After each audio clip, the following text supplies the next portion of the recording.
Hello friends, આજે હું તમારા માટે લઈને આવી છું ગુજરાતના ફેમસ ફાફડા અને કઢી. તો ચાલો જોઈએ. ફાફડા માટે મેં અહીં 2 કપ ચણાનો લોટ લીધો છે. 1 ચમચી અજમા, અડધી ચમચી હિંગ, અડધી ચમચી સોડા ખાર, 1 ચમચી મીઠું અને 2 ચમચી તેલ લીધું છે. હવે એક વાટકીમાં સોડા ખાર અને હિંગ લઈ થોડું પાણી નાખી અને આને મિક્સ કરીશું. હવે આને સાઈડ પર રાખી દઈશું. લોટ બાંધવા માટે ચણાનો લોટ લઈ તેમાં મીઠું નાખીશું અને અજમાને આ રીતે હાથમાં મસળીને નાખવાના છે.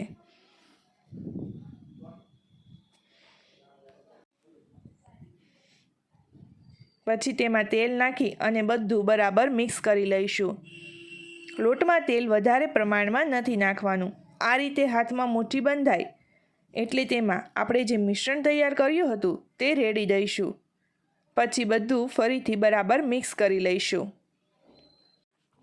થોડું થોડું પાણી રેડતા રહીશું અને લોટને આપણે જે રીતે રોટલાનો લોટ બાંધીએ છીએ તે જ રીતે લોટ બાંધતા રહીશું. સોડા ખાર વિશે તમને જણાવું તો તે ફાફડા માટે બહુ જરૂરી છે, જેનાથી તમારા ફાફડા એકદમ ક્રિસ્પી બનશે. લોટ હાથમાં ચોંટવા લાગે એટલે તેમાં થોડું તેલ રેડી અને ફરીથી મસળી લઈશું. લોટને ત્યાં સુધી મસળવાનો છે જ્યાં સુધી તે આ રીતે ખેંચીએ તો તૂટવો ના જોઈએ. ખેંચવાથી તે લાંબો થવો જોઈએ, તો જ તમારા ફાફડા બરાબર તૂટ્યા વગર સરસ રીતે લાંબા બનશે. જો આ રીતે તૂટી જાય તો હજી મસળવાની જરૂર છે. તમે જોઈ શકો છો કે હવે મારો લોટ બરાબર લાંબો થાય છે. હવે આને ભીના કાપડ વડે ઢાંકી દઈશું ત્યાં સુધી કઢી તૈયાર કરી લઈએ. અહીં મેં કઢી માટે 2 તીખા લાલ મરચાં કાપી લીધા છે. થોડું આદું છીણી લીધું છે. થોડી લીમડી, 2 ચમચી ચણાનો લોટ, અડધી ચમચી હળદર, 2 ચમચી ખાંડ, ચપટી હિંગ, રાઈ અને જીરું અને મીઠું સ્વાદ પ્રમાણે. એક બાઉલમાં ચણાનો લોટ નાખી થોડી છાશ નાખીશું અને આને બરાબર મિક્સ કરીશું જેથી તેમાં ગોળી ના રહે. બરાબર મિક્સ થાય ત્યારબાદ જ તેમાં છાશ રેડવાની છે.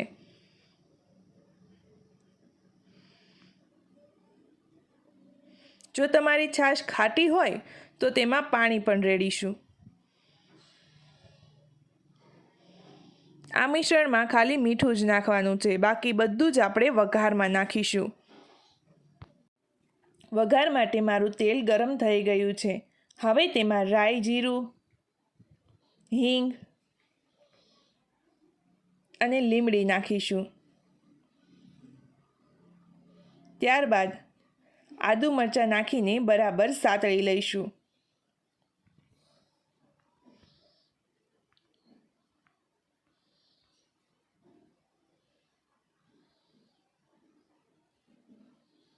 થોડી હળદર નાખીશું.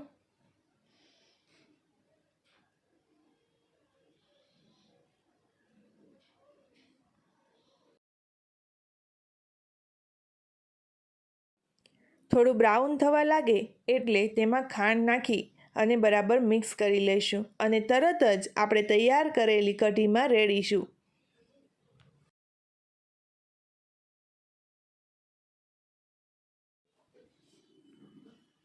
કઢીને ગરમ કરી લઈશું.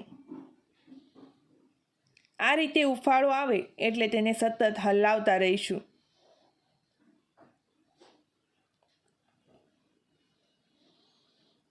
મારી કઢી ફાફડા બોળી શકાય તેટલી જાડી થઈ ગઈ છે.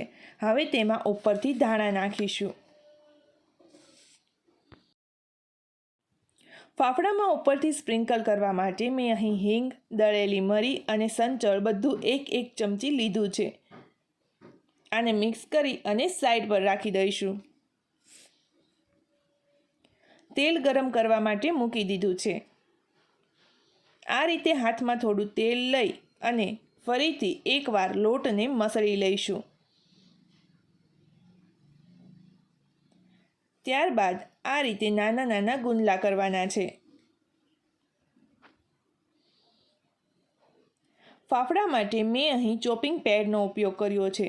તમે કોઈ પણ એક સરખા લેવલવાળું લાકડું લઈ શકો છો અને એક પતલી ધારવાળી મોટી ચપ્પુ લેવાની છે.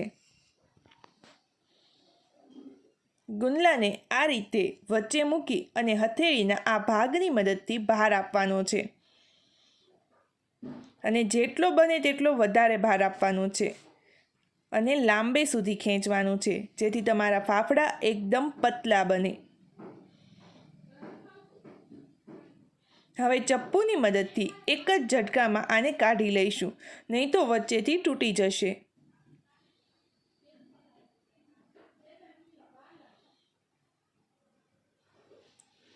તમે જોઈ શકો છો ફાફડાનું લેયર કેટલું પતલું બન્યું છે.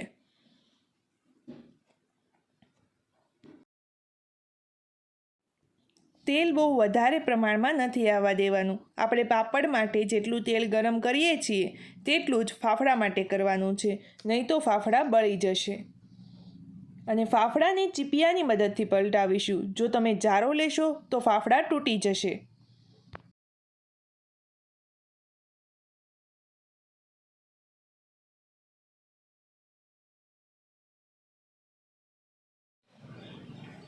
તો તૈયાર છે ગુજરાતના ફેમસ ફાફડા અને કઢી.